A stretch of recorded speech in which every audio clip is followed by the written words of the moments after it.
Hello everyone, welcome to a new video. It is me, Desiree. Welcome to another planty video.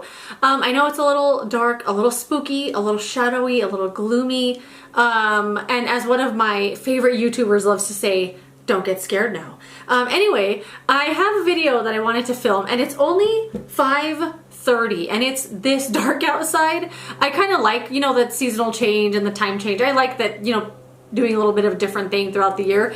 But it's hard to film videos after work because at 5 o'clock the sun is gone. So I do have some lights out and, you know, that's why there's a lot of shadows, but it kind of makes sense for today's topic. Today we're doing an anti-haul. So if you don't know what an anti-haul is, it's pretty much the opposite of a haul. So usually in a haul video, you're showing your plants, showing what you bought. I just put one up the other day where I had bought some plants online. I was showing you my haul from a certain website. And an anti-haul obviously is the opposite of that. So I'm showing you plants I'm not gonna buy, plants I didn't buy, and plants I'm not interested in right now. So I have 2 plants and then one whole group of plants I'm not going to buy, like a whole thing that a company is doing that makes me feel kind of funny. But the first plant I'm not gonna buy are any of like the big orange and yellow crotons. I know people pronounce it croton, crotin, and croton. I say croton. But anyway, this time of year, a lot of orange and yellow, like they look really, really pretty at the store. And I did buy one of these last year. I did buy one because it was on clearance for $11. It was a huge one. I loved it. But it's a plant that really needs a lot more light than people think. It's definitely a plant I think that can live outside, outdoors. Like it needs a lot of light to maintain that color on its leaves as well. And I know a lot of people don't like crotons. I actually really like them, but I'm not going to buy any more of those ones because they need a lot more light than people let on. Also, they're very prone to spider mites. And I had one of those plants last year. I kept it in the house all winter. All of the leaves just slowly kept falling off. Every time I walked by the plant, leaves would just be on the ground. And I'm like, pretty soon it was just a big tall stick. It did get spider mites really badly. And when a plant gets a pest, you immediately start thinking to yourself, do I even like that plant that much? Do I want to put in the effort to kill the pest and clean it up? And with that plant, I did spray it down and then I left it outside. I was like, I'm just gonna see if Mother Nature will take care of that. And of course, Mother Nature took care of it and completely killed the plant, froze. It was winter time, you know. So I didn't really care to take care of it. I did kind of leave it out there just to kind of fend for itself. So I'm not gonna buy those ones anymore. I do have a croton though. This one here, and it still has its little Halloween decorations in it. It's got these glow in the dark eyes and then this little ghost on this side. And I actually really, really like this one. This is one of the first plants I ever bought, and it did have some of these orange leaves on it, but of course the new leaves that are growing in are mostly green. And I really, really like that. I really like that it's growing a lot of green leaves. Yeah, some of them have grown in with the little orange on the leaves there, but I like the green because it kind of reminds me of like a fiddle leaf fig type of plant, like a small tree or something. I have a little fiddle leaf fig. It's called a little fiddle. It's like a dwarf version that stays a lot smaller. The leaves don't grow as big. And this kind of reminds me of that a little bit. I think that might be why I like it.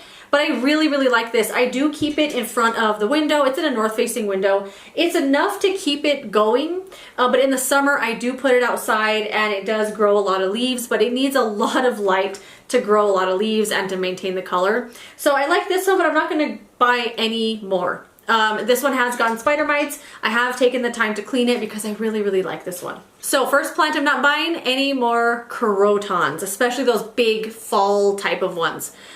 Okay, so the next thing I'm not going to be buying is anything from Costa Farms Foliage Frenzy. So if you don't know what they're doing right now, I don't know why this makes me so mad and why it makes me feel gross. So Costa Farms, I know we all know Costa Farms. They put out a lot of really cool plants. Usually they're at Lowe's. Right now they're at Home Depot. I have never seen them at Home Depot before, but they're Home Depot now, which is pretty cool. And where I live, it's mainly Lowe's. They put out a lot of plants that are like really cool varieties, usually ones you'd have to pay some money for online, but they put them out for $20 usually. Hanging baskets, really big ones. It's really cool that they're doing that. I love that they're flooding the market with these really cool plants at good prices.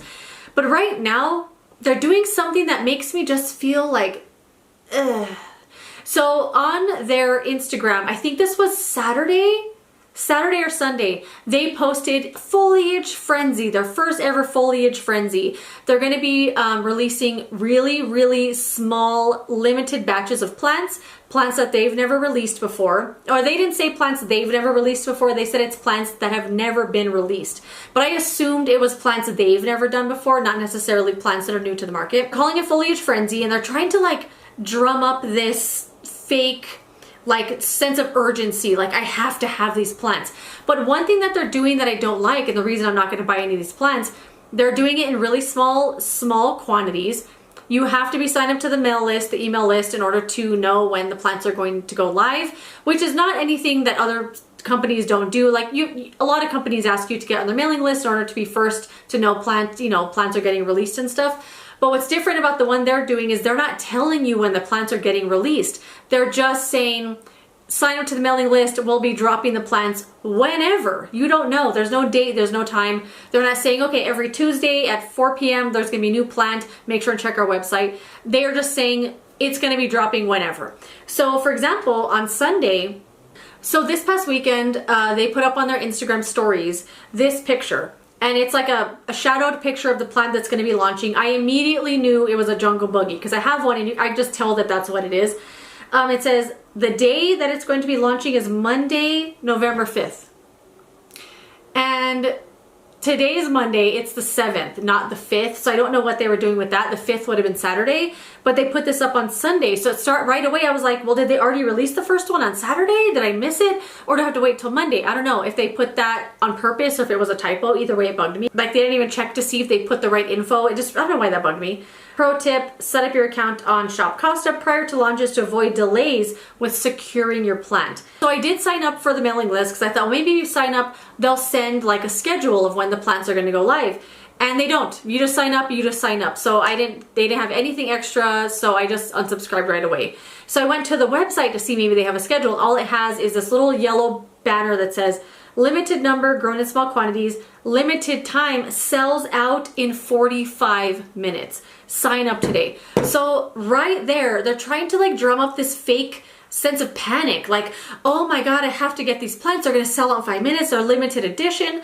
And what I was thinking was going to happen was that they're not new to the market. Like they're just new to Costa Farms. Maybe they've never released a plant before. So earlier today I was at work taking a break and I was just, scrolling on the internet, and they happened to release one of the plants an hour before I had seen it. It was 58 minutes when I finally saw this Instagram story. It said it dropped, now live on Shop Costa, Tiger Tooth Philodendron.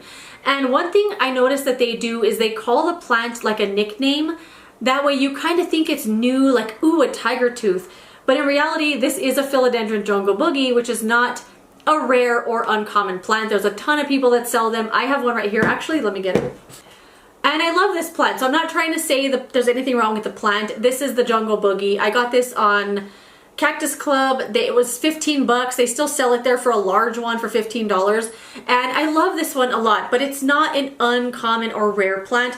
It might be where you live. Like I'll never see this plant here in real life where I live, but a lot of people sell it online. It's a really good price, 15 bucks. You get a large one online. I'll link one down below at the description box in case you want to check it out, but I love this plant a lot. So I'm not saying it's anything wrong with the plant. I'm just saying they're calling it a tiger tooth philodendron. That way you think it's something new and you feel like, oh my God, I have to have it, I have to have it. So 58 minutes is when I finally saw this after it had gone live. And then 9 minutes later, they put another story up that said, only a few left, shop now.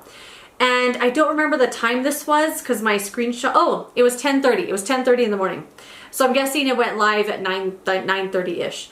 So I went to their website to see did it sell out in 45 minutes, and no, it did not. Because I got off work around 5 or so, and when I checked the website, it's still available for sale. So it didn't sell out in 45 minutes. You didn't need to check your email constantly throughout the day just to see when it was going to launch. And another thing, I don't know why this just bugs me so much that they're doing it like this. The plant is on their website, which if you've ever shopped on their website before, you know the plants are over twice as much as they are in the store. So if you were to find a Raven ZZ at Lowe's in their ceramic pots, it's going to be $20. If you buy it on their website, it's going to be $50. They always sell the plants for over twice as much on their website, so I don't know why that is. So just as I suspected, the tiger tooth philodendron is $110 on their website. $110. you don't need to pay $110 for a jungle boogie. A lot of people sell it and they sell like good sized ones. So I just don't like that. And they're expecting you to check every single day because they're not telling you when the plant is going to go live. It's just whenever. So you feel like, oh my God, I have to see what the plant is. They can't just tell you, hey, every Monday at 12, a new plant is going to drop. Sign up to our email list so we can send you a reminder, which a lot of businesses do. That's fine. But the way they're doing it, it just makes me feel gross. They're trying to make like this panic about the plant. And one thing I love the most about houseplants is they're not limited edition.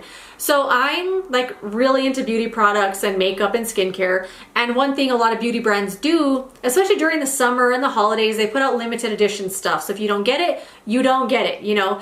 But with plants, if you miss out on the plant, or maybe you saw it and you're like, oh my God, I have to have it. And there's nothing wrong with that. I felt that way before. I've bought plants like that before because I felt sick. Like I felt like I had to have it or I was gonna die. The plant isn't actually gonna be gone forever if you don't buy it. If you don't buy it today, it's there tomorrow. It might not be in the store, but it's gonna be online somewhere. Someone's gonna be selling it. It's gonna come back to the store. You know, chances are you're going to find it. It's not an actual limited edition plant, but I feel like they're kind of making it seem that way with these, with saying that's minimal, like small batches, never before released, as if it's a one-time, one-off or something. I don't know. I just feel gross about it. I don't like it. They're trying to create like a fake panic and a fake frenzy over the plant. It's just not my thing. Don't like it. Never gonna buy it. I don't even care what the rest of the plants are. I'm not gonna buy them ever, especially for $110. Anyway, let me know if you even knew they were doing this. What do you think about it? Am I overreacting? I don't know. I don't think I am. I'm entitled to feel gross about something a company's doing, and it kind of just makes it feel like funny. I don't know. Anyway, let's move on, okay? The last plant I'm not going to be buying are any more ferns. If I knew ferns were so difficult, well, I probably would have bought them anyway because they're just so beautiful and they're relatively inexpensive for like a huge, beautiful one, but they need so much water. And I honestly thought they were going to be the same as a peace lily. I thought, you know, peace lilies need a lot of water. They like to kind of stay, you know, typically a little moist, and ferns are the same. I'll just check them both around the same time and it'll be fine. But one difference between ferns and peace lilies is the peace lily will just wilt, completely wilt when it's really thirsty, but it's not going to crisp up to a crisp. Ferns, if you let it get dry, not only will it wilt, but it'll start turning brown and crispy and just dying. So I know a lot of people always say peace lilies, they don't like peace lilies because they're so dramatic. But I like that the peace lily does that because you can tell like, oh crap, I waited a little too long, but the plant will perk right back up. A fern will perk up, but most of it is going to be dead. And I have a kangaroo paw fern, a rabbit's foot fern, and then I have one that I don't know the name of, but it seems to be the most resilient one. Like, it's dry as a bone all the time and it's never gone crispy. It's weird. And then I have one of those ones that is like a big romaine lettuce type of leaf, and it has that blue, really cool farina on it. I don't know what that one's called, but that one also seems to be pretty resilient to my underwatering of my ferns. But I'm gonna say I'm not gonna buy any more ferns, but I know in the future I'll start feeling like, you know what, I'm gonna water this all the time. I can do it. So I might buy some more in the future, but right now I'm off of ferns. I'm on a fern ban.